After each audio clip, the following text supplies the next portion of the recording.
From Television 9, Washington's news station, this is Eyewitness News at noon. Good afternoon. I'm Bob Dolman. I'm Andrea Rowan. A local success story took a tragic turn this morning. Len Bias, the Maryland University basketball star on his way to becoming a world champion Boston Celtic, died of an apparent heart attack today at Leland Memorial Hospital in Prince George's County. Dave Statter is at the College Park campus of the University of Maryland with this live update. Andrea, this is Washington Hall. This is where Len Bias collapsed early this morning in this dormitory here on the University of Maryland campus. He was talking to some friends early this morning when he collapsed. Doctors say he died of a heart attack, cardiopulmonary arrest, but what that means or what caused that heart attack, we don't know. And at this point, we don't know what the real cause of death for this 22-year-old rising star of the Maryland basketball team and eventually the Boston Celtics.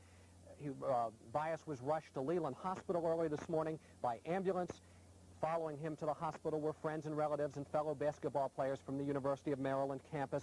A lot of people came from the nearby Adelphi community.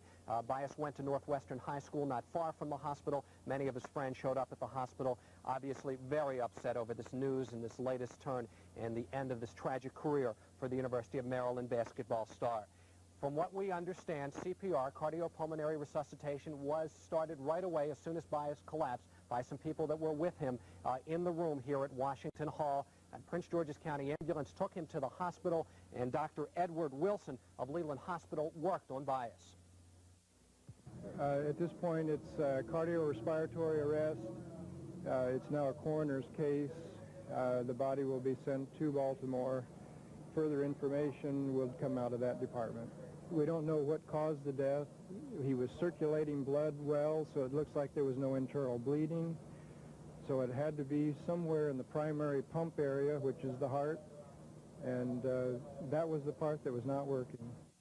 A morgue wagon took the body to the medical examiner's office in Baltimore, where an autopsy will be performed. The cause of the death not determined. Only thing we know is that Bias's heart stopped. Prince George's County homicide detectives have been investigating this death, just a routine death investigation at this point. They came to Washington Hall here at the University of Maryland to talk to friends and talk to anybody who knows about Bias's whereabouts in the last couple of hours. Once again, the case is wide open. Homicide investigators say they have recently talked to Coach Lefty Drizella. We're going to be doing that in the last hour or so to try to find out any information that the coach can provide on Bias's whereabouts and anything that they can tell him about possibly what led to the heart attack that took Bias's life early this morning. Now, Eyewitness News sports reporter James Brown has talked to some of the players on the Maryland basketball team and some of the people who were with. Pretty much be dominant in the games, but the three, the hit from French Lick, a.k.a. the best small forward of all time. Yo, there she goes. Come on, let's see it. I know it's in here. Look at go. At their Reebok money, I only got one problem. Magic? No. Michael. Boston Winters. What? Shit, Boston racist. Hey, take it easy, man. It ain't going anywhere. Hey, you ain't got to worry about me. I'm good. Yo. Horse. Giddy up then. That's bro. Check it out, bro. Let me get this. Boston Winners. She know about Boston Winners. I was born in I'm gonna live in 1 or 2.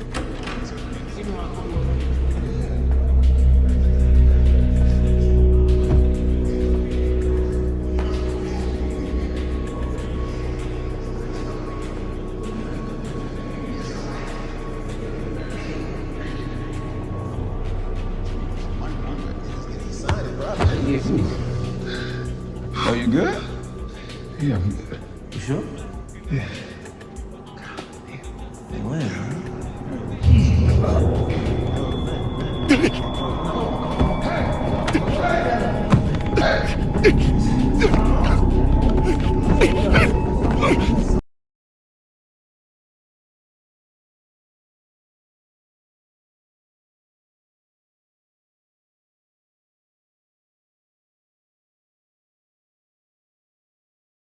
things that I want to do, and just never know who really is your friend, because if I had a friend who had such a bright future ahead of him, was about to get drafted to the NBA, I would have not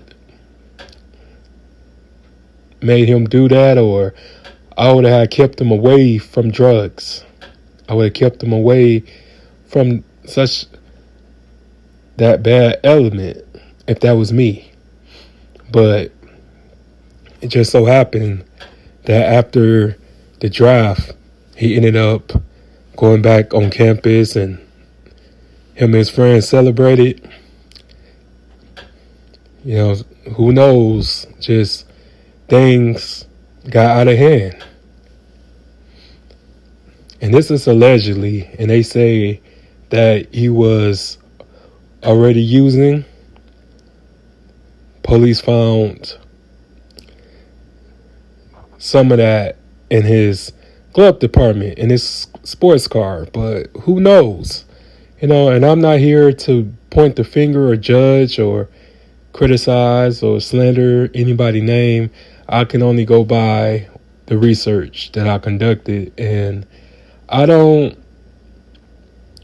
knock him for being a human. You know what I'm saying? It's just things happen, and it's just horrific knowing that this dude was about to be a millionaire. He signed not only an NBA contract, I don't know if he signed his NBA contract yet because everything was still fresh, but he already had a deal with Reebok for $1.5 million. So he was already going to get paid millions of dollars. And all he wanted to do was take care of his family, retire his mom and dad, and take care of his siblings. That's all he ever wanted to do, was just to make sure that he gave everyone a better life. And it just sucks knowing that your sibling about to be a star, the family about to be good, everybody about to be good, and then that happens and they're planning your funeral. And just the nation was in mourning. The whole campus was depressed and hurt. He was like a legend before he ever reached legendary status. And just in the DC area, Landover area, he was that dude. He was the local kid, you know what I'm saying? So it really was a painful experience, and for him to have perished like that in such a horrific way, to do that and suffer a seizure, and then your heart completely stops. And they try to give him mouth-to-mouth CPR, but he was too strong, and they couldn't really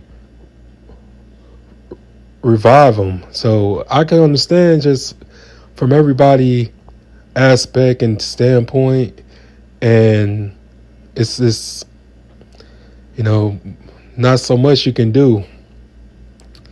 But yeah, I'm going to be doing like a 2-part series to this video because more happened after his death, and it's just really sad and traumatizing to watch the news footage of him being carried out the dormitory with the sheet over him. But you just never know what can possibly happen. And you need to really just understand that he was only 22 years old. That's young. So anybody who has been young and made mistakes, you know what I'm saying, and able to tell about it, you just know that things tragically happen, and we have to just really be careful who we choose our friends, and don't buy into peer pressure, because some things you will not be able to come out alive about. So, okay, y'all. I just wanted to just get on here and talk about that. But yeah, he also was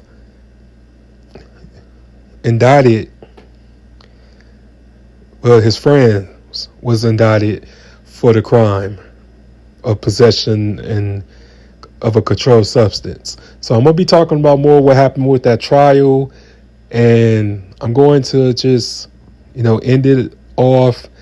He was inducted into the College Basketball Hall of Fame in the year 2021, and his jersey was retired as well in Boston Celtics Arena. So, but yeah, I'm out, y'all. Hit like, comment, subscribe to the channel. The 1804 Show Chapter 2. I'm out. Have a good night. Peace.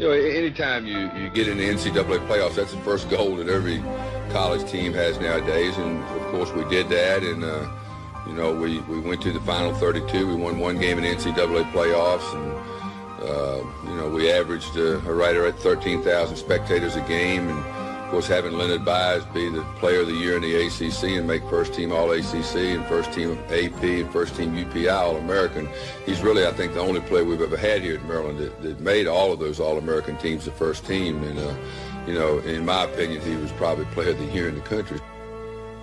I think Coach Tazell, he's a good inspiration for me because he's a workaholic. He's never satisfied, and he always made me work. So I always come in on my own sometimes and just work just because working with him, it just rubbed off, and I just worked a whole lot. And then I got my game to where I wanted it. He told me the things that I could do, and he put a lot of faith in me and told me that I would be able to score and I would be able to rebound. Now, I can do it. And when you got a coach that puts confidence and faith in you like that, you can't go out but play. Just play well. I think that he's helped me a lot as a person and as a player, and I thank him for all that he did for me. I can go on and on but talking about the University of Maryland and all the positive aspects that I have, but when it really boils down to, I think this has been the best decision I have made in my life. For some, this season will lead to the pros. For others, to other professions. For all, it will lead to memories of the year they beat North Carolina twice in 15 days, beat 3 out of 4 of the teams on Tobacco Road. Of the year they went to the Final 32 and ended up playing some of the best basketball in the country. Of the year they met the toughest test.